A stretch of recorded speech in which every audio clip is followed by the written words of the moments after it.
Recordamos que la tarea es para la clase que entra, ¿verdad? ¿Han tenido algún problema con la tarea? ¿Alguna duda?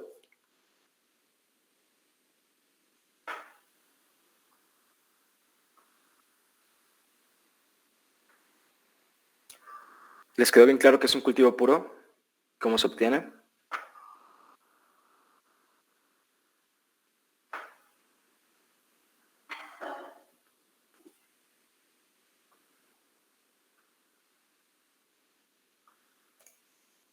Sí, ¿no? Sí. Sí. Bueno, igual para los que aún no les quede muy claro, quería empezar la clase hoy con un video que les demuestra cómo se obtienen en el laboratorio para ver si de esa forma les queda un poquito más claro.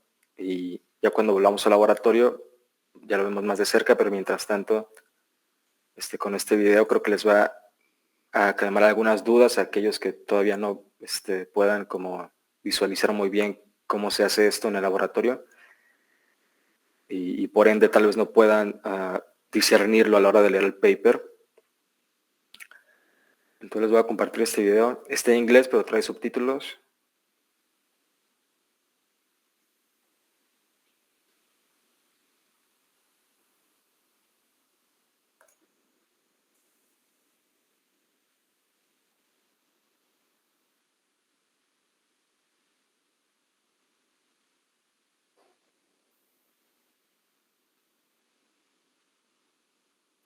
Pure cultures of bacteria are most often obtained by the streak plate.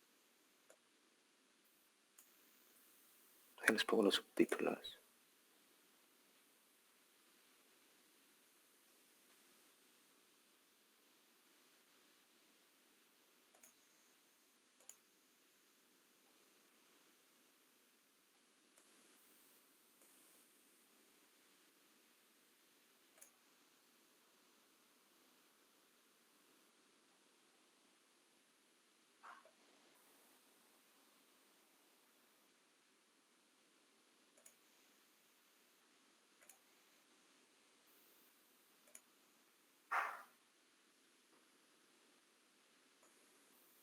Listo.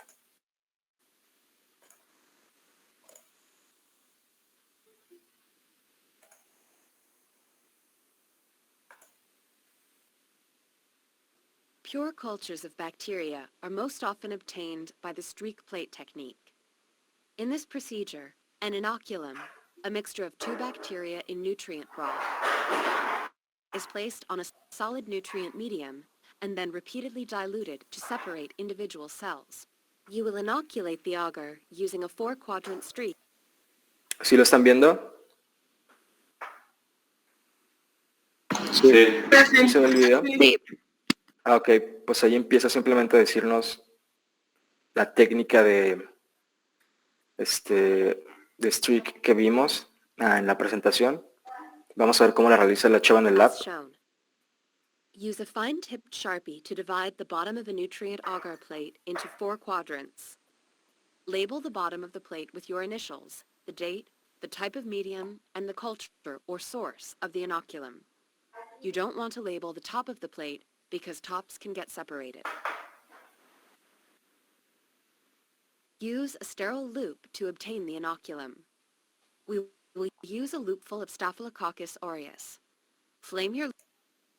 Esto que está haciendo con el mechero y al poner el asa microbiológica en el mechero es una técnica o un conjunto de técnicas que conocemos como técnicas asépticas, que las utilizamos para que nuestro cultivo no se contamine con cosas externas. ¿Ok?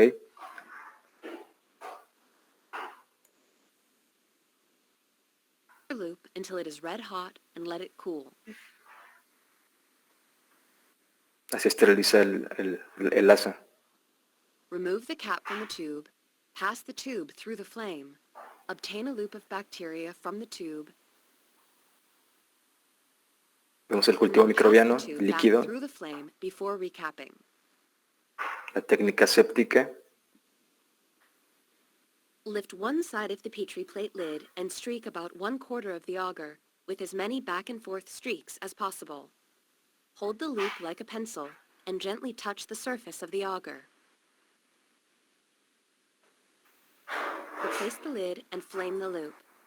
In the next steps, we will spread the bacteria from the initial inoculum into subsequent areas of the agar plate. Always let the loop cool before performing the streak. Using the sterilized loop, streak through one area of the first sector and then streak a few times away from the first sector. As shown in the illustration, there is only one streak through the initial inoculum. Replace the lid and flame the loop. Using your sterilized loop, streak through one area of the second sector and then streak a few times away from the second sector, as shown in the illustration. Replace the lid and flame the loop. Using your sterilized loop, streak through one area of the third sector and then streak a few times away from the third sector, as shown in the illustration. Replace the lid and flame the loop. Incubate the plate in an inverted position at 35 to 37 degrees Celsius for at least 24 hours. During incubation, water evaporates from the agar and will condense when it reaches the cooler Petri plate lid. If the plate is inverted, this condensation will stay in the lid, away from the agar. If the plate is incubated with the lid on top, the condensation will rain back onto the agar. Bacteria will move in the water, and you won't see discrete colonies. Individual or small groups of cells will divide, producing a visible colony-forming unit, or colony. Observe areas of well-isolated colonies. Different species will produce colonies that appear differently. This plate has a pure culture. All the colonies are identical. There are two different bacteria on this plate. One produces red colonies, and the other makes smaller yellow colonies. After recording all of your data, properly discard your plates to be autoclaved.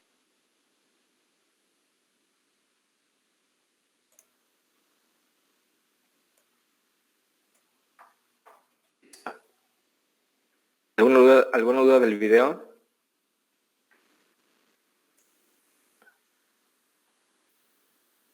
Se los voy a dejar por aquí por si alguien quiere verlo después más detenidamente. Para dejar bien claro cómo obtenemos un cultivo puro, y básicamente eso que hizo la chava en el video es lo que hicieron en el artículo que están leyendo, solo que con cientos de plaquitas y cultivos puros que aislaron de las muestras de sedimento y de los lagos de Cuatro Ciénegas. ¿Ok? ¿Quedó claro? Sí. Sí.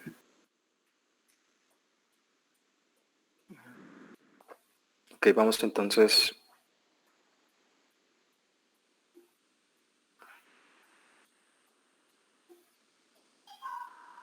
De regreso a la clase.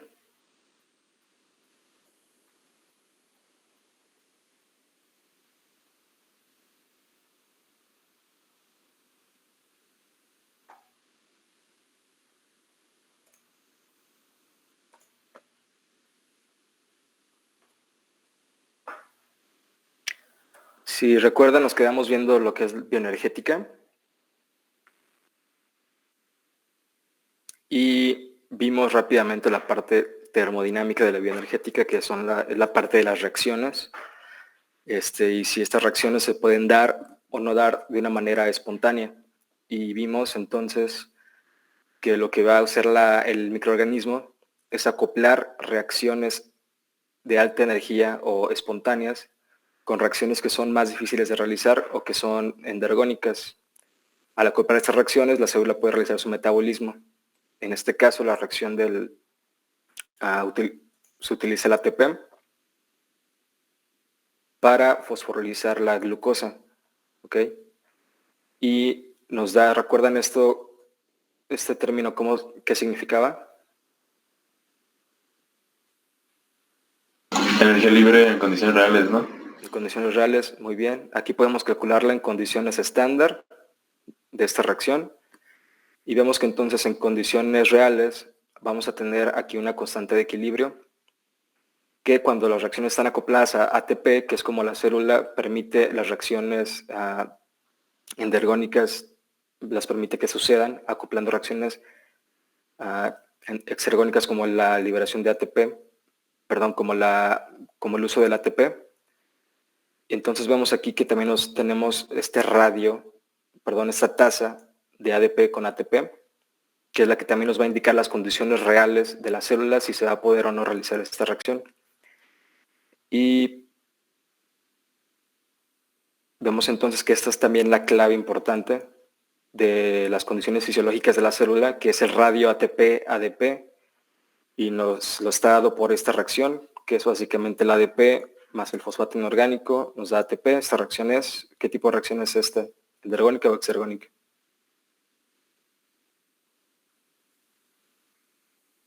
Endergónica, ¿Por qué? por el signo. Muy bien, porque tenemos que es positivo.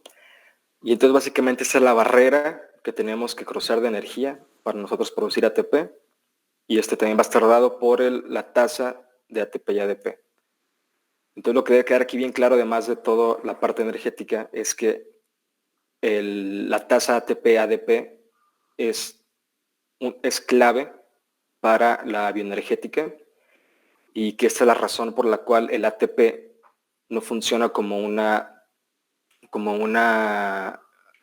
se llama? Como una bodega energética o para guardar energía, ¿ok? Luego tienen ese concepto erróneo de que el ATP es como nuestro guardadito de energía, lo que no lo es. El ATP debe estar todo el tiempo metabolizándose, todo el tiempo utilizado en reacciones. ¿Para qué? Para mantener este balance ATP-ADP dado por esta reacción, ¿ok? Por eso básicamente a la célula no le damos de comer ATP, porque si decimos que el ATP es de donde la célula saca energía, pues ¿por qué no le damos ATP en el medio? Porque esa no es la función del ATP. Le damos glucosa para que rompa la glucosa y durante el proceso produzca ATP y ADP y mantenga su tasa de ATP-ADP. ¿Ok? Eso les debe quedar bien claro. Y es un pequeño resumen de la clase anterior, que la manera en que podemos romper la barrera para producir el ATP, la barrera energética, es mediante las reacciones redox, y vemos el potencial, los potenciales de reducción de diferentes compuestos que la célula oxida para obtener esta energía. Y vamos a ver aquí que la diferencia de potencial entre agentes reductores y las aceptores de electrones, este diferencial de potencial es proporcional a la producción de energía libre, ¿ok? Vemos que entre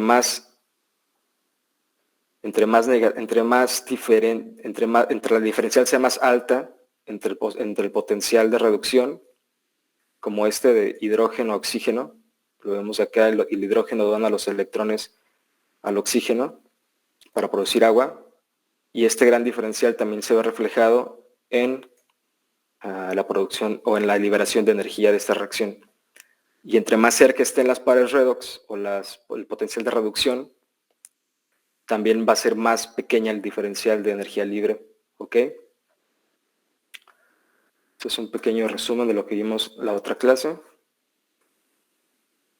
Recordar que estas reacciones de óxido-reducción nos van a permitir la formación de compuestos de alta energía que después van a ser utilizados para sintetizar ATP. Ok, aquí hay alguna lista de estos compuestos, que es el fosfonol piruvato, el 1,3-difosfoglicerato, fosfato acetilo y también la acetilcolina, coenzima A, perdón. Y nos quedamos aquí, me parece, ¿verdad? Las enzimas.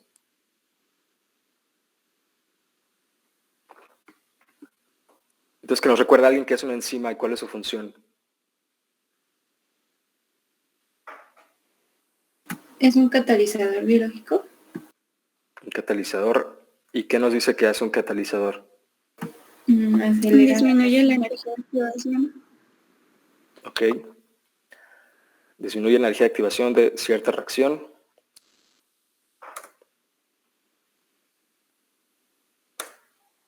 Vamos a ver entonces el proceso. Tenemos que la enzima se une al substrato o los reactivos de la reacción. A esta altura esta es la energía libre en la Y. Vemos que es una reacción, esta es una reacción exergónica o endergónica, ¿y por qué?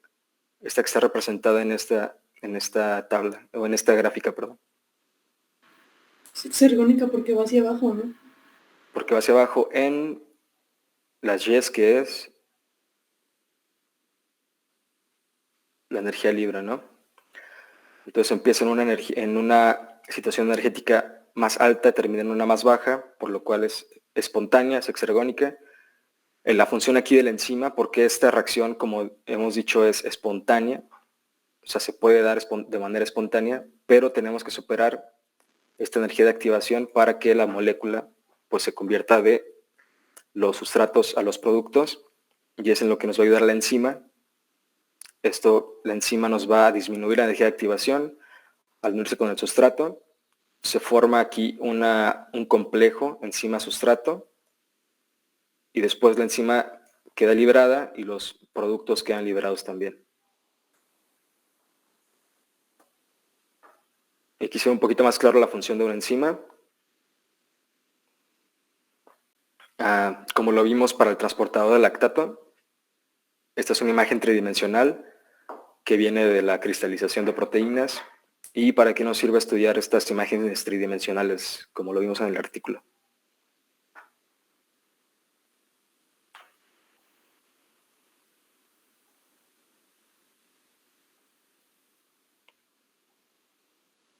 ¿Para qué estudiamos la estructura tridimensional de la proteína, de una proteína?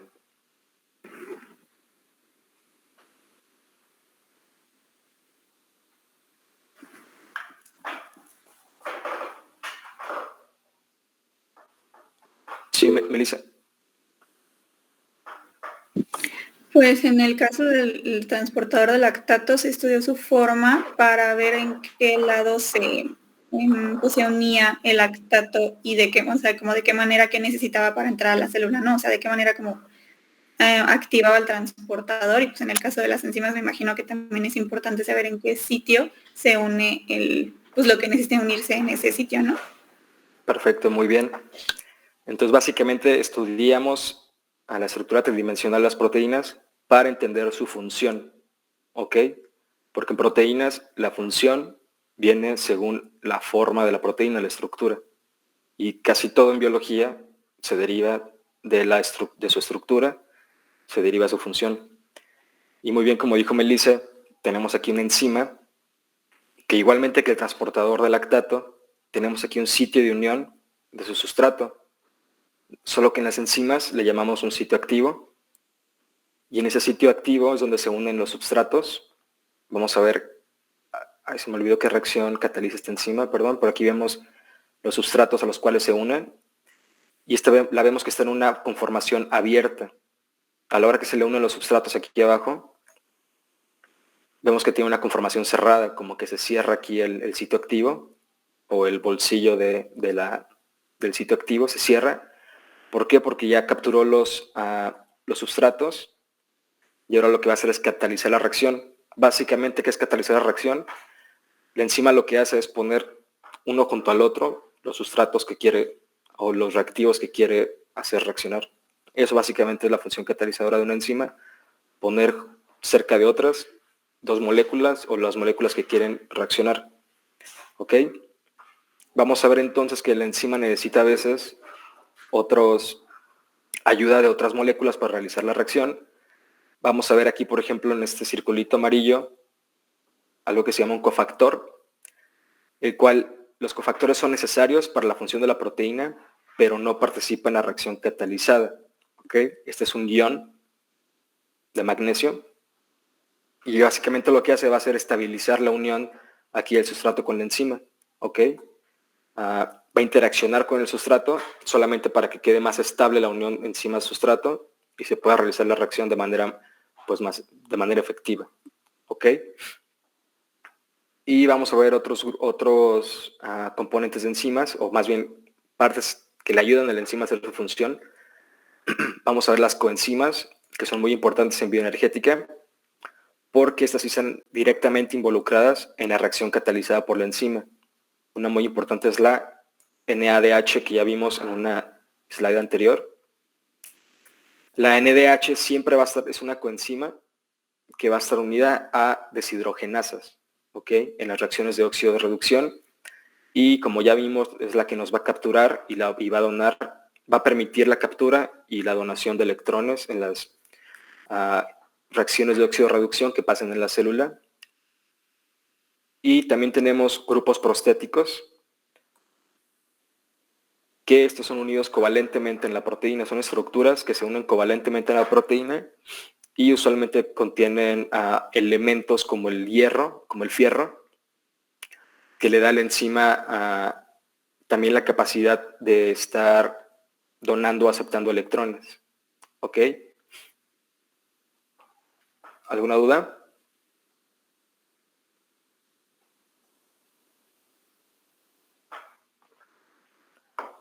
Vamos a ver que el grupo prostético que vamos a ver aquí van a ser de fierro y van a estar en los citocromos, ¿ok? En la parte bioenergética. Y otro ejemplo de la catálisis enzimática. Esta enzima es la lisosima. ¿Se acuerdan qué hacía la lisosima? ¿Ya lo vimos?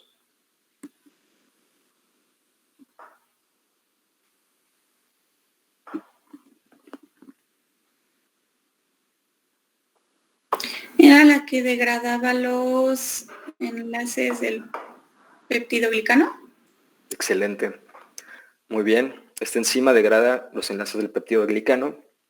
Aquí vemos una estructura de peptidoglicano, una parte del peptidoglicano, y pues simplemente cómo se forma el complejo sustrato proteína o enzima, y básicamente rompe este enlace beta 1,4 entre las dos aldosas y nos da un producto, solamente la hidrólisis de este compuesto, ¿ok? Y es la lisosima que se encarga de romper esos enlaces, los cuales forman el peptidoglicano. Y vamos entonces a pasar a la parte de la fermentación y la respiración. Ya vimos, espero haya quedado claro, que bioenergética básicamente son dos conceptos, que es la termodinámica, que es la parte que está en todo esto de la energía libre, si una reacción es espontánea o no, y cómo podemos volverla espontánea al acoplar a reacciones muy energéticas con reacciones que cuestan energía. Y la parte enzimática, que es la parte de la cinética, que es la parte que nos dice qué tan rápido pasa una reacción. Entonces tenemos todos los componentes. Si la reacción es espontánea, y si el organismo tiene la enzima para realizarla. ¿Ok? Vamos a ver ahora cómo utiliza esta bioenergética la célula para producir energía, para hacer catabolismo, para hacer anabolismo, y mediante qué procesos realiza la obtención de energía, que es la fermentación y la respiración. Entonces vamos a ver las diferencias entre fermentación y respiración. Vamos a ver primero la fermentación, que es una forma de catalismo anaerobio. ¿Qué es el catabolismo? Formar compuestos, ¿no? No. No es formar compuestos. Ese se llama como... Anabolismo más bien es el destruir sustancias, ¿no? Compuestos. Sí. Y anaerobio, ¿qué quiere decir anaerobio?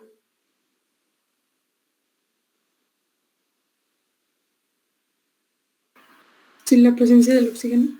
Sin presencia de oxígeno. Entonces básicamente eso es la fermentación. Un catabolismo sin presencia de oxígeno, o en el cual el oxígeno no está presente para ser el último receptor de electrones. ¿Ok? Y entonces aquí como no tenemos el oxígeno como último aceptor de electrones y no va a haber respiración, la energía, más bien el ATP, se produce mediante fosforilación a nivel sustrato, que básicamente es la fosforilación obtenida de intermediarios de alta energía, como vimos hace rato, como puede ser el fosfonol piruvato y el 1,3-fosfoglicerato. Okay, ahorita lo vamos a ver en la glucólisis, cómo se obtiene esta fosforilación a nivel sustrato. Y por otro lado vemos la respiración, que es el catabolismo aerobio, o sea que hay un último aceptor de electrones, que es el oxígeno. ¿Por qué? Porque es aerobio. ¿Por qué? Porque hay oxígeno. Y el oxígeno entonces es el último aceptor de electrones. Y aquí el ATP se produce mediante la fosforilación oxidativa, que está propulsada por la fuerza proton motriz. ¿Ok? Y ¿alguien recuerda cuál es, que nos diga qué era la fuerza proton motriz? Aquí tenemos una pequeña imagen que lo explica.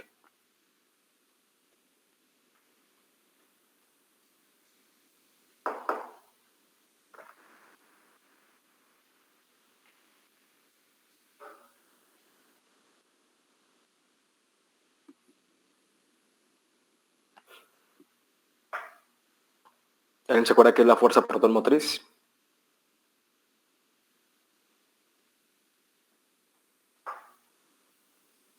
La fuerza que se genera con el paso de los protones que hay en la membrana, en el espacio intermembranal. Ok, muy bien. Exactamente, y vemos que entonces que la célula se encuentra, o más bien la membrana, se encuentra en un estado energizado. Y recuerden además, la parte más importante de la fuerza proton motriz es que se crea un gradiente electroquímico, que es lo que permite a los protones ir ya sea hacia adentro de la célula afuera, o lo que queremos usualmente, que es bombear protones afuera de la célula, para después los bombeamos afuera de la célula para obtener el gradiente electroquímico, que se quede más positivo afuera que adentro, y después reingresarlos a la célula para que nos realice algún trabajo. ¿Okay? Para eso es la fuerza proton motriz. Y bueno, la respiración también se puede hacer en condiciones anóxicas, o sea, sin oxígeno, y utilizando de último aceptor de electrones, pues otro compuesto que no sea el oxígeno. Y vamos a ver que el organismo va a tener la opción, si está en presencia de oxígeno, los organismos que pueden hacer los dos metabolismos, siempre va a preferir hacer la respiración si hay oxígeno, porque esta produce más ATP que una fermentación. Ahorita vamos a ver el resultado de cada uno de estos procesos. Profe, yo tengo una pregunta. Entonces, Sí. ¿cuál es la diferencia entre la respiración en condiciones anóxicas y la fermentación? Vamos a ver que aquí va a haber en la respiración en condiciones anóxicas,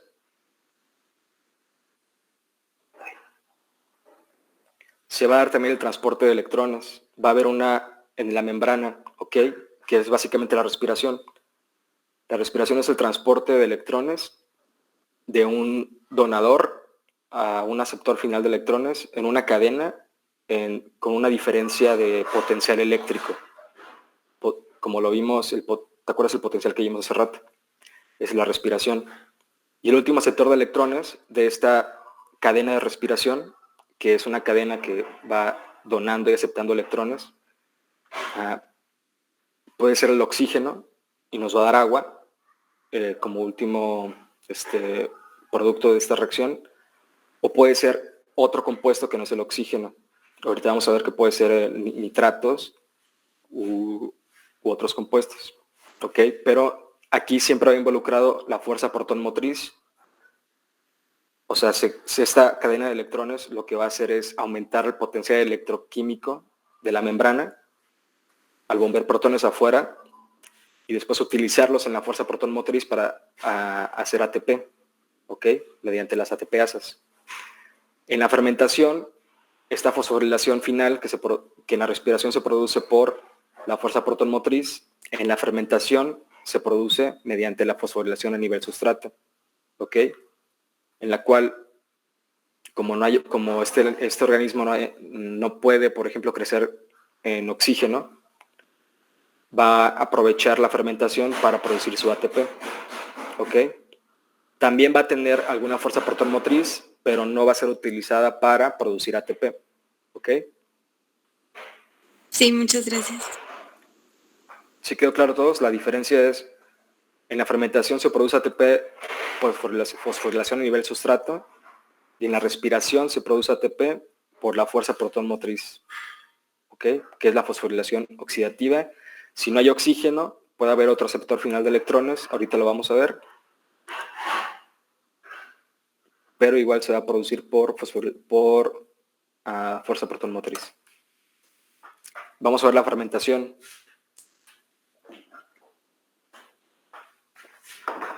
Que básicamente vamos a ver la más común. Bueno, más bien esta es la glicólisis. Y aquí vamos a ver que hay fosforilación a nivel sustrato. Y esta es una ruta metabólica compartida en toda la vida por todos los organismos. Es extremadamente conservada en el reino de la vida. Y vamos a encontrar una u otra forma de glicólisis en cualquier microorganismo u organismo. Y esta pues ya se la deben saber de memoria, ¿no? La vieron mucho en bioquímica. Vamos a repasarla rápidamente. Vamos a dividirla en 3 etapas. En la primera etapa no hay reacciones redox ni producción de ATP, ¿ok? Vamos a ver que la glucosa entra a la célula y se fosforila. Recordemos que hay diferentes maneras en que la glucosa puede entrar a la célula. Aquí está fosforilada por el ATP, por una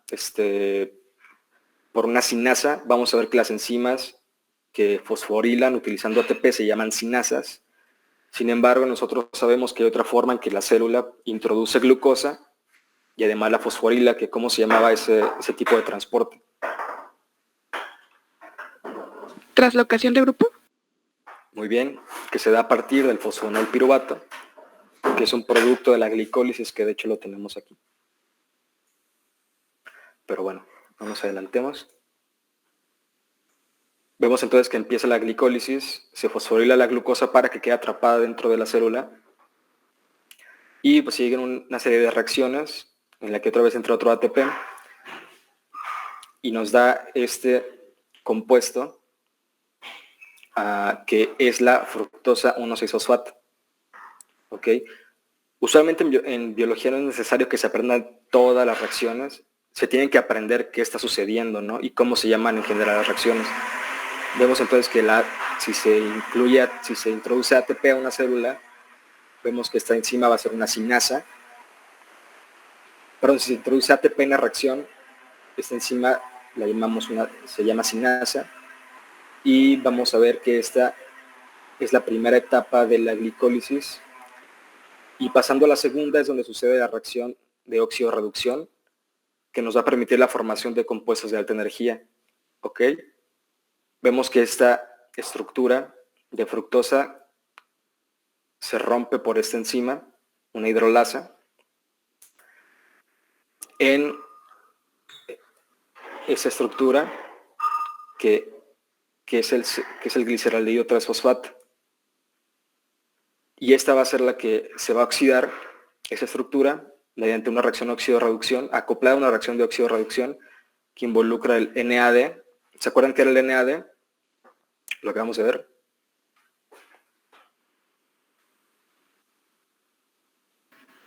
¿La coenzima? Una coenzima que transporta electrones. Muy importante, acoplada a la mayoría de reacciones de óxido-reducción en la célula para transportar electrones. Vamos a ver que esta es una enzima de deshidrogenasa. Nos cataliza esta reacción acoplado a NAD y entonces nos va a meter un grupo fosfato a esta estructura y nos va a dar un 1,3-bifosfoglicerato. ¿ok? Y el NAD reducido a NADH, ¿ok? Entonces esa estructura es un compuesto de alta energía que vemos que se puede fosforilar, puede aquí haber una fosforilación a nivel sustrato que nos va a producir ATP y el producto de la reacción. ¿Por qué se producen aquí dos ATPs?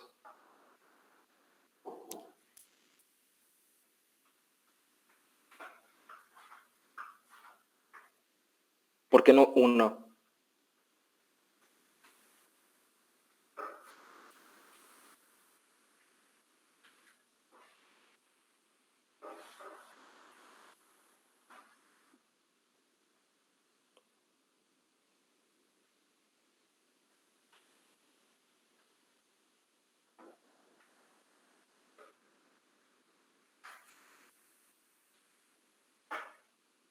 ¿Ya no se acuerda de la clase de bioquímica?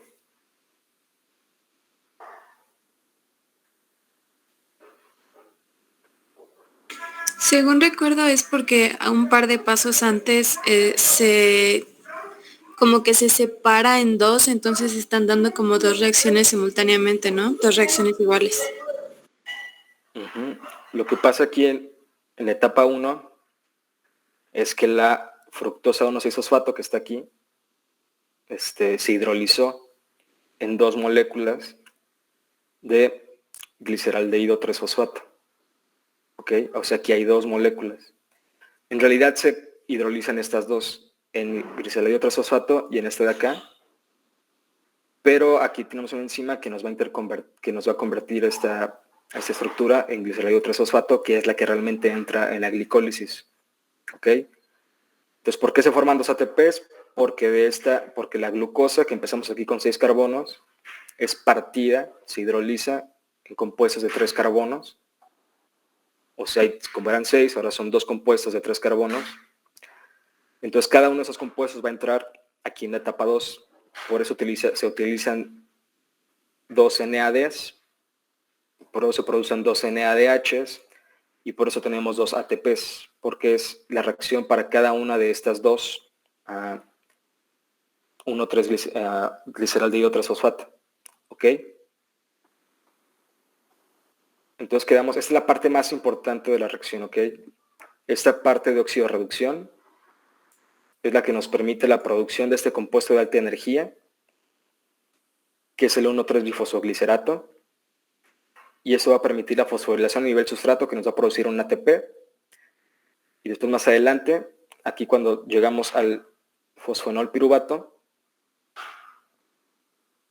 que es otro compuesto de alta energía, se va a dar otra fosforilación a nivel sustrato y nos va a producir otros 2 ATPs. Y finalmente nos da piruvato. Entonces en la etapa 2, los electrones liberados por la oxidación de aquí, del gliceraldehído 3-fosfato, se aceptan por el NAD, que es reducido a NADH, y permite la producción de compuestos de alta energía que nos va a permitir la fosforilación a nivel sustrato y nos va a dar un piruvato. Bueno, 2 piruvatos. Otra vez, ¿por qué 2 piruvatos?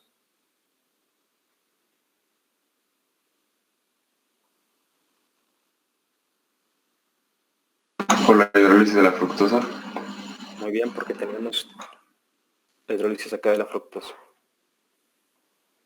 Ahora, entonces vemos, empezando aquí rápido, si hacemos un balance, vemos que ya que acá invertimos 2 ATPs y acá ya recuperamos esos 2 en la primera reacción aquí y además obtenemos un neto de 2 ATPs, ¿ok? Recuperamos aquí en la primera fosforilación nivel sustrato, recuperamos los 2 ATPs que utilizamos acá y en esta fosforilación nivel sustrato del fosfonol piruvato vemos que la célula obtiene 2 ATPs extras, ¿ok? Y nos da piruvato. Ahora recuerden, eso por parte del ATP. Ahora el NAD también trabaja de forma en el que es oxidado y reducido constantemente. Entonces esto debe ser un ciclo, ¿ok? De de oxidación de NAD a reducción de NAD, o sea, tenemos que recuperar este NAD que fue acá reducido para volver a hacer otra vuelta a la glicólisis. ¿Ok? ¿Se entiende? Tenemos que recuperar este NADH que fue reducido del NAD. Tenemos que recuperar el NAD para poder seguir con otra molécula de la glucólisis. ¿Ok? Entonces, ¿de qué forma se recicla el NADH para poder continuar con la fermentación? Es que tenemos el piruvato en la tercera etapa, que se reduce a los productos de la fermentación, que son diversos. En este caso veremos dos, aquí en este ejemplo, que puede ser en lactato o en etanol más CO2. ¿Ok? Esta reacción está acoplada al NADH, que entra a reducir el piruvato, y al reducir el piruvato, este se convierte en NAD otra vez, y puede volver a hacer otro ciclo de glicólisis.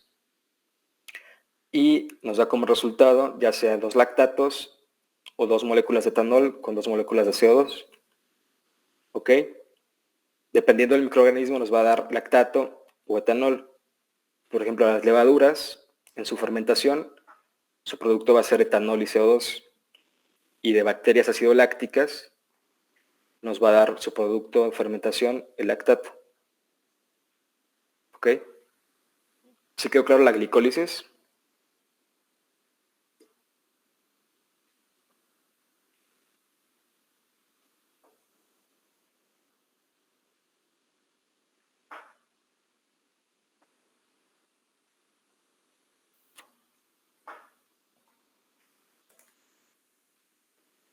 Ya pueden ustedes más detenidamente leer esta gráfica. Aquí abajo tiene cada uno de los pasos, los intermediarios, las enzimas y los productos de la fermentación.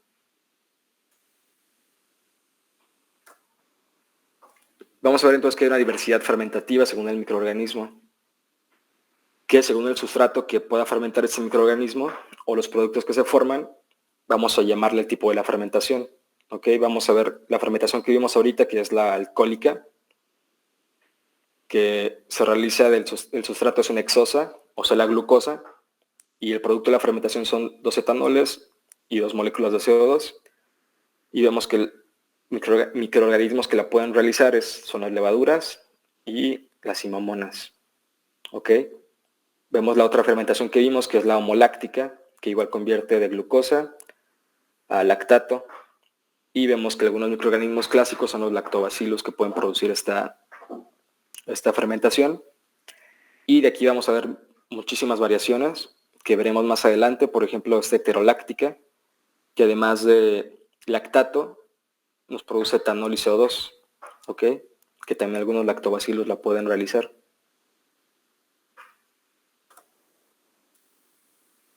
Entonces vamos a ver, ¿hasta aquí quedó claro la fermentación?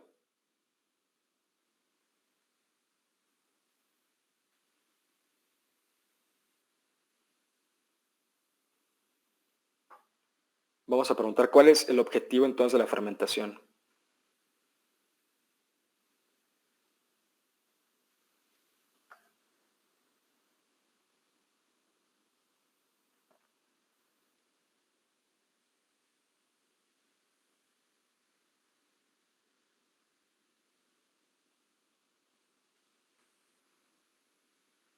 ¿Por qué la célula quiere realizar fermentación? Para obtener ATP. Muy bien, para obtener ATP a partir de, en este caso, la glicólisis. Vamos a ver que entonces se utiliza 2 NADs, 2 NADHs, que estos se tienen que reincorporar aquí al ciclo. Se recuperan, se reciclan mediante la reducción del piruvato para que pueda seguir la glucólisis. Y esto nos da una producción neta de 2 ATPs. Entonces, ¿qué diferencia hay entre fermentación y respiración? Va a ser la diferencia neta de producción de ATPs. Si bien aquí nos dejan la fermentación 2 ATPs, vemos que el producto final de fermentación es lactato y etanol. Vamos a ver que aquí aún, digamos, en teoría hay todavía energía, ¿no? Porque tenemos ahí todavía electrones y protones que la célula puede utilizar. O sea que el piruvato no fue reducido, no fue oxidado completamente a su forma, que sería CO2 y agua, ¿no? Al quemar por completo la glucosa, que se convierte en piruvato, en CO2 y agua, nos da una producción de energía mucho más alta que solamente oxidar la glucosa a piruvato y esta a los productos de la fermentación. ¿Ok? Entonces vamos a ver que la respiración va a ser la oxidación completa del piruvato a CO2. ¿Ok? Vamos a ver que el último aceptor de electrones en esta respiración puede ser el oxígeno, o en una respiración anaerobia podemos tener otros aceptores de electrones. ¿Ok? Y vamos a ver que al final vamos a tener un transporte de electrones en la membrana que nos va a generar la fuerza protonmotriz, y tendremos una ruta de oxidación del piruvato a su oxidación completa a CO2, que es el ciclo de Krebs o el del ácido cítrico. Vamos a revisar primero el ciclo del ácido cítrico o el ciclo de Krebs, que empieza con glicólisis, la parte fermentativa, y nos da piruvato. Recordemos que aquí el piruvato, en lugar de irse a los productos de la fermentación, en vez de reducirse a los productos de la fermentación, va a recuperar aquí, vamos a formar aquí acetilcoenzima A, y va a entrar al ciclo de Krebs el acetilcoenzima A con una molécula de oxalacetato, se van a unir para darnos un citrato. ¿Ok? Y bueno, ustedes también ya lo vieron en bioquímica. Para repasar rápido, solamente vamos a ver las partes que nos van a interesar para la bioenergía, que recordamos aquí producimos un NADH, acá tenemos otro NADH, y la descarboxilación del piruvato. Aquí tenemos ya un CO2, acá otro NADH, otra descarboxilación a CO2, y aquí obtenemos otra coenzima reducida, que es el FADH, ¿ok? Y otro NADH. ¿Por qué es importante saber, por qué es importante esta parte de los NADHs? ¿Para qué nos van a servir después? ¿O qué son estos NADHs? Para la cadena respiratoria. Muy bien. Este es poder reductor. El objetivo del ciclo de Krebs es obtener poder reductor en forma de NADH o FADH. ¿Ok? De esta manera oxidamos el piruvato hasta CO2. Aquí vemos cómo se va descarboxilando. Y en el proceso nos produce poder reductor. Vamos a ver el NADH, ya lo habíamos visto, cómo se produce. Aquí tenemos otra coenzima que se llama FADH2, que se produce de la oxidación de succinato a fumarato. Vamos a ver ahorita en la cadena respiratoria que este se llama el complejo 2. Y bueno, este es un ciclo como tal. Entonces, la molécula más importante, bueno, para que este ciclo sea reciclable y sostenible, recae en el oxaloacetato, la responsabilidad. Porque vemos que para que empiece cada ciclo necesitamos incluir un oxaloacetato, que es un compuesto de 4 carbonos. Y porque recordemos que el ciclo de Krebs, ahorita para la bioenergética, vemos que nos sirve para obtener poder reductor, pero también nos da intermediarios para producir otros compuestos carboxilados. ¿Ok? Entonces, si en algún momento la célula utiliza un oxaloacetato para producir algún producto de biosíntesis, mediante el ciclo de Krebs podemos hacer oxaloacetato a partir de piruvato o fusionar el piruvato para que pueda seguir el ciclo. ¿Ok? Vamos a ver que algunas células no pueden obtener oxaloacetato a partir de piruvato o fusionar el piruvato. ¿Por qué? porque su sustrato es un acetato, que es una molécula de solo 2 carbonos. Entonces no puede producir oxaloacetato directamente por carboxilación. Y esto queda resuelto por el ciclo del glioxilato, que es igual que el ciclo del ácido cítrico. Bueno, los primeros pasos, solamente que se ahorran los pasos de descarboxilación de aquí abajo. Y vamos a ver que es citrato, isocitrato, no sigue el ciclo de Krebs, sino que aquí hay una enzima que se llama isocitrato liasa, que nos da glioxilato, que es un compuesto de 2 carbonos, y succinato, que es usado para la biosíntesis. Y este glioxilato se llama ciclo de glioxilato porque es central para que el ciclo se pueda repetir, ya que al entrar en reacción con un acetilcoenzima A nos va a dar malato y de esta forma se vuelve a producir oxaloacetato. ¿Ok? Así ya no dependemos acá del piruvato o del fosfonol piruvato para hacer oxaloacetato agregando un carbono, como se ve acá. ¿Ok? Entonces esta es una alternativa para los organismos que utilizan acetato como su sustrato o compuestos de pocos carbonos. ¿Hasta aquí queda claro?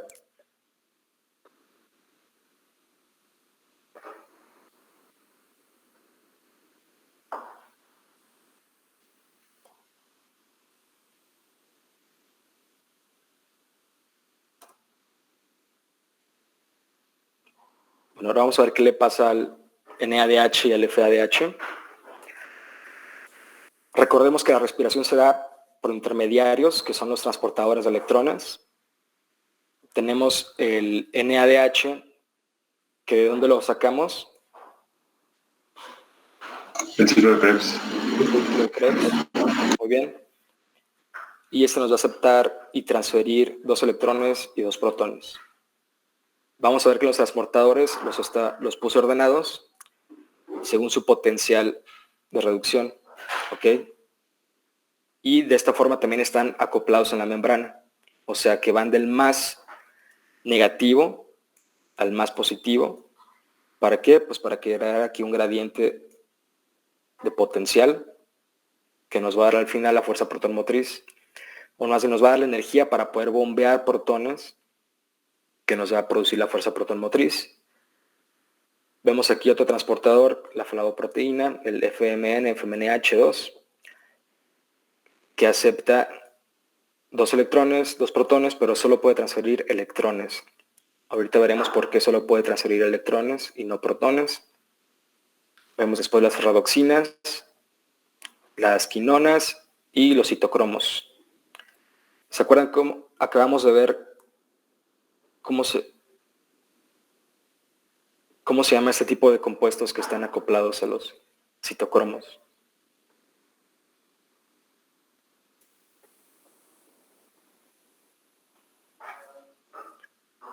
Lo acabo de mencionar.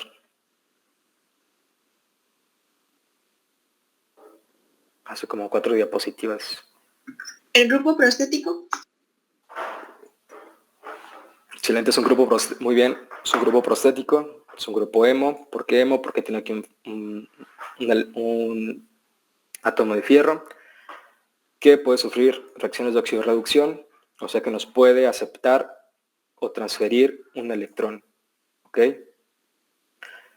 Entonces vamos a ver que esta cadena de electrones se va a utilizar para, vamos aquí al interior de la célula, aquí el exterior, para bombear protones afuera de la célula. ¿Y por qué quería la célula bombear protones hacia afuera? Para generar el gradiente electroquímico. Exacto, que nos va a proporcionar la fuerza protonmotriz. Muy bien. Entonces vemos aquí cómo se acopla todo lo que se produjo en el ciclo de Krebs, todo el poder reductor, que es el NADH, que es oxidado NAD, y aquí dona sus electrones y protones al complejo 1. Aquí vemos el otro receptor de electrones, la FMN.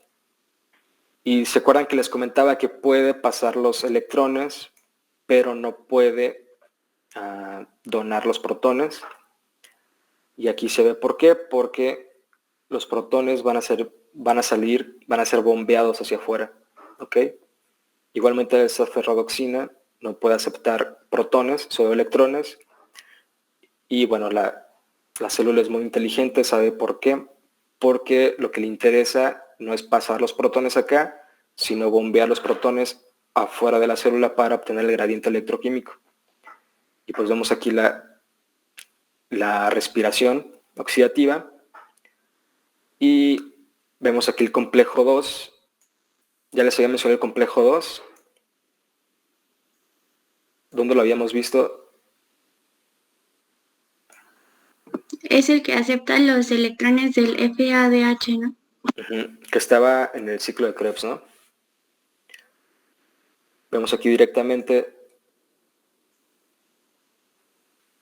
el FAD, que se reduce a FADH2 aquí en el ciclo de Krebs, y en el complejo 2, y este FADH2 dona sus protones y electrones aquí al ciclo de las quinonas. Que la quinona, vamos a ver que no está embebida en la membrana, es una molécula muy hidrofóbica, por lo cual va a estar como con gran movimiento a través de la membrana y va a servir como conexión entre complejo 1, complejo 2 y complejo 3, y nos va a dar aquí como un ciclo de electrones. ¿Para qué va a ser ese ciclo de electrones? Lo que queremos, recuerden, es bombear protones hacia afuera. Y el complejo 3 sigue la cadena de electrones, citocromos. ¿Qué compuestos tenían los citocromos que damos? ¿Qué grupos?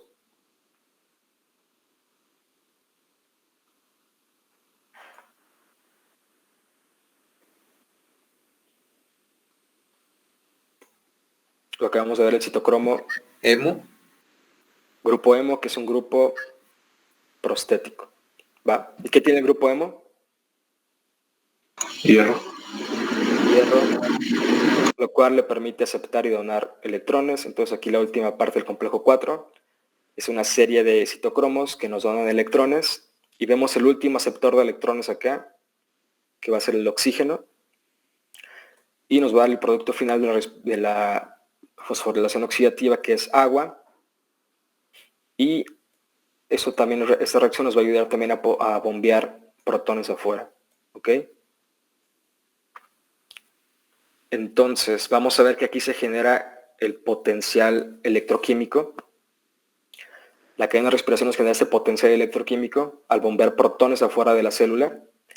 Vemos aquí lo que les mencionaba, la diferencia de potencial va de negativo, de más negativo, a positivo, en un gradiente neto aquí de 1.14 volts, que en teoría nos debe dar 2, 4, 6 protones afuera. ¿Ok?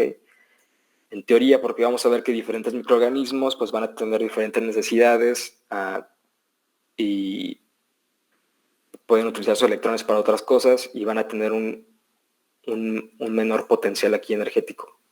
¿Ok? Y vamos a ver que el potencial electroquímico se está generando por dos cosas, que es la expulsión de protones al ambiente mediante el transporte de electrones a la membrana. O sea que se genera el potencial eléctrico, ¿ok? Más cargas positivas afuera que adentro.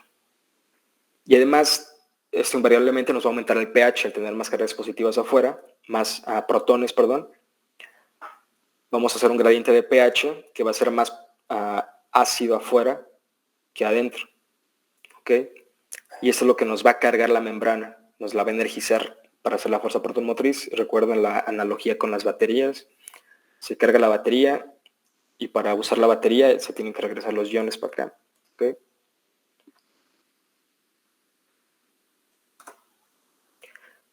Y vamos a ver también lo que habíamos quedado de que puede haber otro aceptor final de electrones, además del oxígeno. ¿En qué condiciones?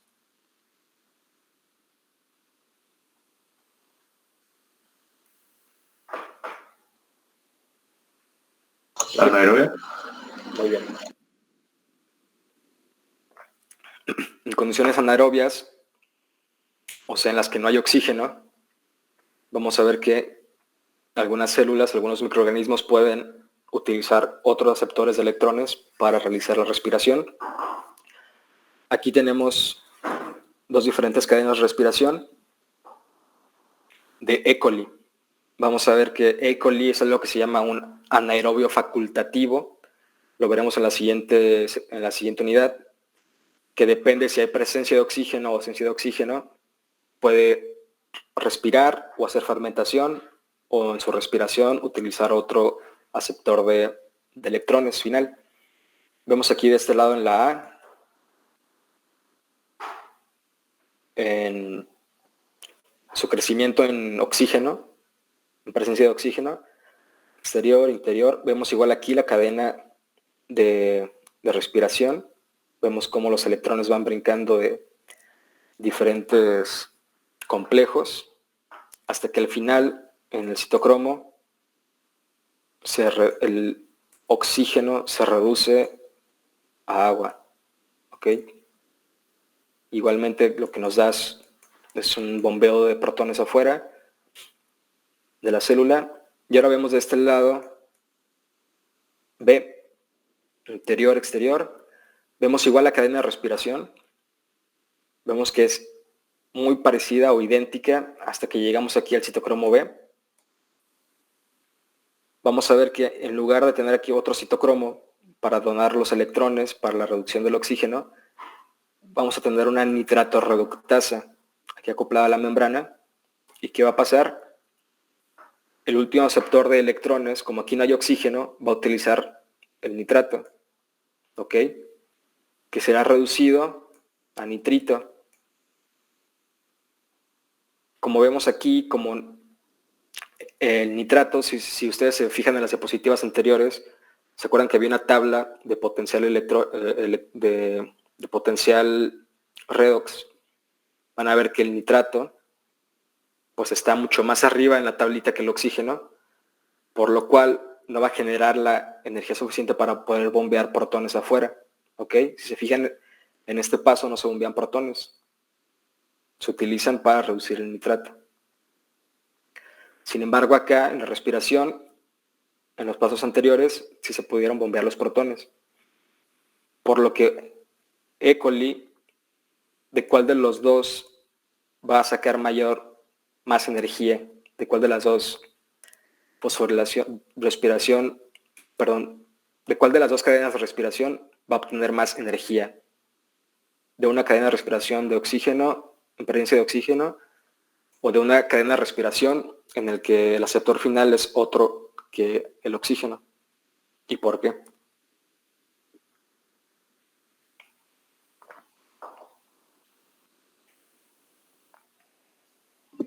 En la del oxígeno, ¿no? Porque genera más, bombea más protones que van a ayudar para la síntesis de ATP. Ok, muy bien. Y si nos regresamos más atrás, vamos a verlo. Lo podemos inferir también por bioenergética, según su potencial de reducción. Vamos a ver que el oxígeno es el aceptor más fuerte, digamos, de electrones, el que nos da un potencial de reducción más grande, que vemos que va a ser el potencial de reducción va a ser proporcional a la energía libre. Vemos que entre más grande sea la diferencia de potencial, más es energía libre. Entonces vemos que el oxígeno está hasta el fondo de la tablita y vemos aquí el nitrato. ¿Ok? Espera.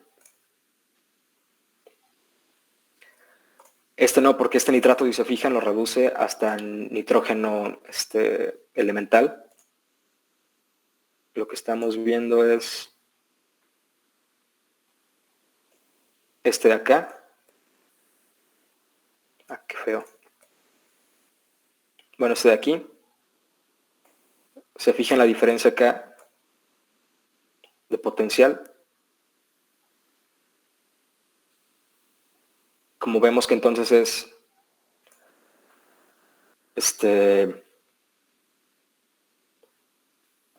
¿cómo se dice? Proporcional la diferencia potencial a la energía libre que nos da. Vemos aquí simplemente por vía energía que un aceptor final de oxígeno, su potencial de reducción es mayor que el potencial de reducción del nitrato, por lo cual se infiere que también la energía libre va a ser mayor al reducir oxígeno que al reducir el nitrato. ¿Ok? ¿Quedó claro eso?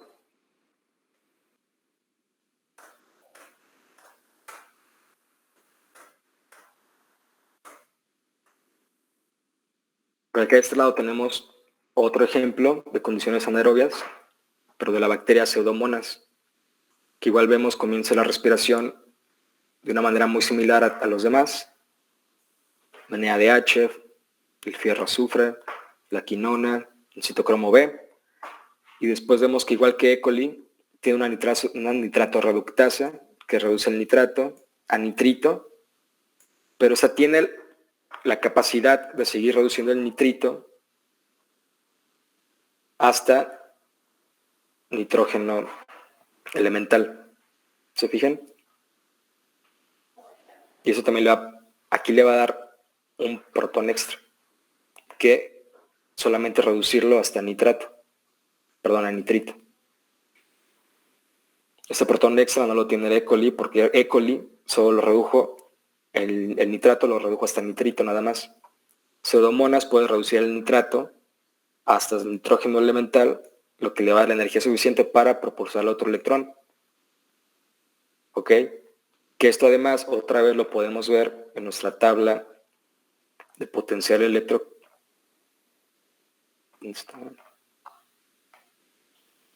de potencial de reducción.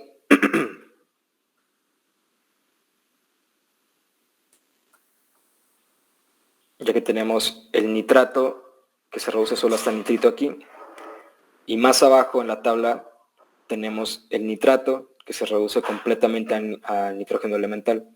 ¿Ok? Entonces, ¿cuál de estas reacción nos va a generar mayor energía? O liberar mayor energía. ¿De nitrato a nitrito o de nitrato a nitrógeno elemental? Simplemente basándonos en la tabla de potencial de reducción.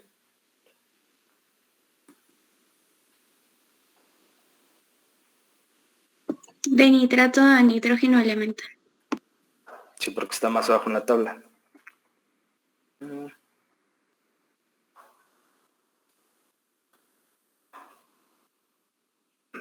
Bueno, características comunes de todas las cadenas de transporte. Recordemos que los transportadores se disponen en orden creciente de positivo de potencial de reducción, y en la cadena se produce una alternancia de transportadores de solo electrones y de electrones más protones, y el resultado neto es la reducción de un aceptor terminal de electrones y la generación de la fuerza protón motriz. ¿Ok? ¿Para qué queremos la fuerza protón motriz aquí? Tenemos aquí los protones que fueron bombeados afuera de la célula, y vamos a ver que van a reentrar a la célula a través de esta enzima que es una ATP sintasa, que básicamente es el motor biológico de las células, que literalmente es un motor. Ya vimos un poco en morfología celular cómo esos protones bombeados aquí le dan energía a este motor que rota, y en su rotación podemos aprovecharla, esta energía, para formar ATP del ADP más un fosfato inorgánico. ¿Ok? Básicamente nos convierte la fuerza protón motriz en ATP. Entonces, una pregunta aquí. ¿Por qué los microorganismos fermentadores estrictos, o sea que solo pueden realizar la fermentación, por qué esos llegan a tener una ATPasa?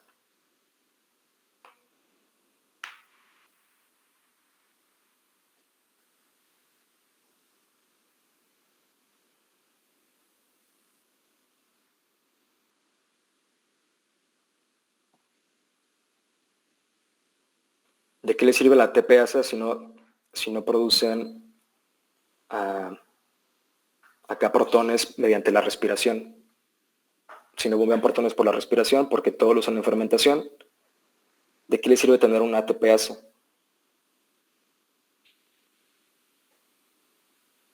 Una ATP sintasa, perdón.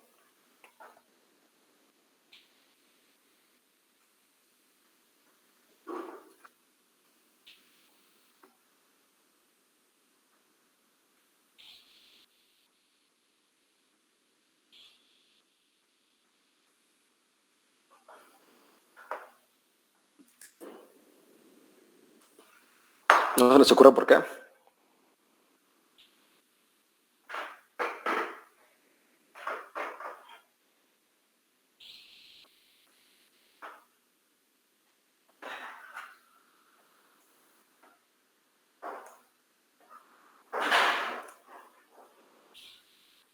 No, ni idea.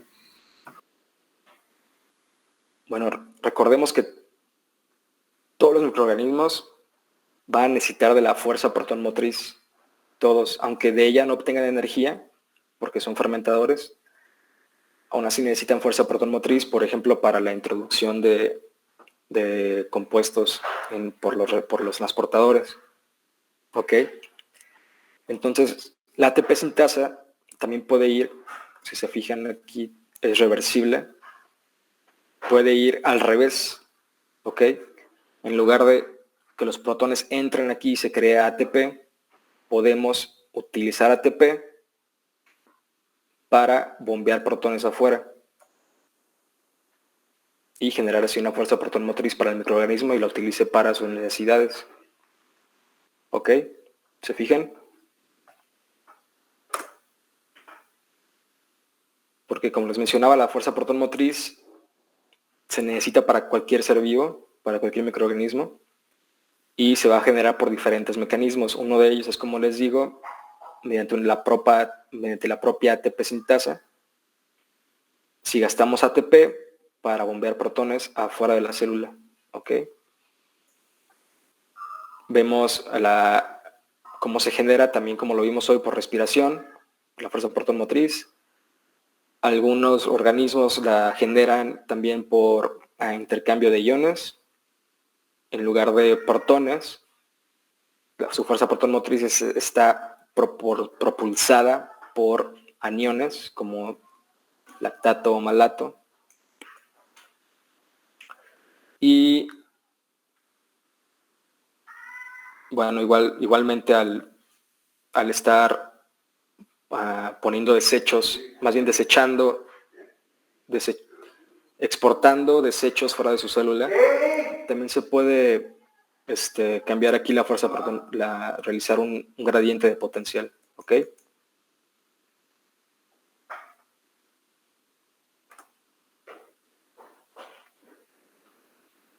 Entonces, para resumir y cerrar, vamos a ver que también hay respiración anaerobia, que se divide en quimiorganótrofa y quimiolitótrofa. ¿Se acuerdan cuál era la quimiorganótrofa? ¿La que usaba los compuestos orgánicos? Muy bien, como la glucosa. Vamos a ver que estos pueden utilizar la fermentación y también pueden utilizar la respiración, y pueden ser diferentes según su último aceptor de electrones. En la respiración aeróbica está el oxígeno, y en la respiración anaeróbica ya vimos un ejemplo que puede ser el nitrato, pero también está el sulfato y otros compuestos de azufre. ¿Ok? Y vemos aquí sus pares redox. Vamos a ver que los quimiorganótrofos, los donadores de electrones, no van a ser compuestos orgánicos, van a ser compuestos inorgánicos, como el hidrógeno o el hierro. Y igualmente pueden tener respiración aeróbica con oxígeno o anaeróbica con otros aceptores de electrones. ¿Ok? Y solo para ver rápidamente la fototrofía, ¿qué quedamos que era la fototrofía? Producción de energía a través de la luz. Ujú. Vamos a ver que hay fotoheterótrofos y fotoautótrofos. Los autótrofos quedamos que todos los compuestos orgánicos los derivan de la fijación del CO2. Algunas bacterias pueden utilizar compuestos orgánicos y además obtener su energía de la luz mediante el transporte de electrones y la fuerza protón motriz. ¿Ok? Esto lo va a utilizar pues para crear sus productos biosintéticos. Y la siguiente clase ya veremos para qué se utiliza toda esta energía en la biosíntesis. ¿Les queda alguna duda?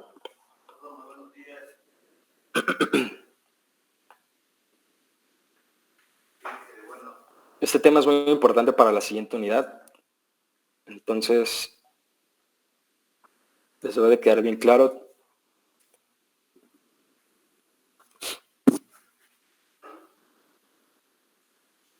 ¿No tienen ninguna duda?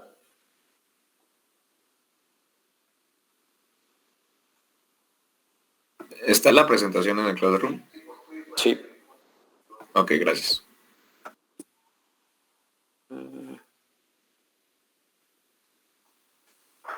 Bueno,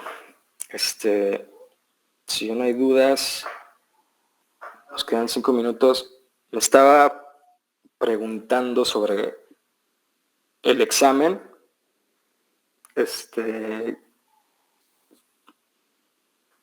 ¿Cómo han sido sus exámenes ahorita con la pandemia? Si me pueden decir cómo los han evaluado y cómo se sienten al respecto.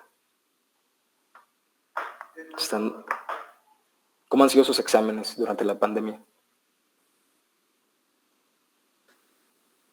¿De qué forma los realizan?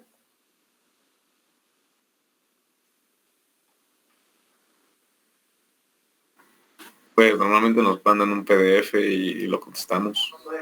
Así Forms, también un Google Forms. También Forms. ¿Como en vivo o como de tarea? Depende. Nos dan un determinado tiempo, pues a la hora de la clase nos ponen el Forms y pues tenemos que contestarlo a esa hora. Igual el PDF. Ok. La mayoría son así. Bueno, ahorita que me acuerdo. Bueno, para irlo viendo, porque hubo una evaluación de los alumnos y cómo se sentían con los exámenes. Y pues sugerían otras cosas, como que no estaban tan a gusto con los exámenes. Entonces no sé si tienen alguna sugerencia. Pues el semestre pasado tuvimos como algunos conflictos con ciertos profesores porque cuando lo hacen como por PDF igual y es un poco más tardado de evaluar. Entonces, pues sí es más sencillo para usted y para nosotros hacerlo como directamente en Forms o el virtual de la UAC o algo así, para que la calificación pues quede automática y ya solo sea como revisar cuestión de dudas. Ok. Estaba pensando como en un trabajo y un reporte en lugar de un examen para las 3 unidades. ¿Qué opinan? ¿Y cómo sería? Por 2. ¿Cómo? ¿Cómo sería el trabajo y el reporte? ¿Sabe qué y cómo? Aún no lo diseño muy bien, pero posiblemente sería que que elijan algún microorganismo y les haga yo algunas preguntas generales y que cada quien tuviera que buscar, según lo que vimos en clase, las características de este microorganismo y cómo es su energía o cómo es su membrana o qué morfología tiene, etcétera, en lugar de un examen. Pues igual hay que discutirlo como grupo y ya como veamos después, ¿no? Igual, no sé. Sí, igual todavía no lo decido, no sé, considéranlo y pues la siguiente clase lo checamos, ¿va? Sí, profe. Gracias. Sí, gracias. Nos vemos Gracias, profe. el jueves entonces. Bye. Hasta el jueves. Gracias, profe. Bye, profe.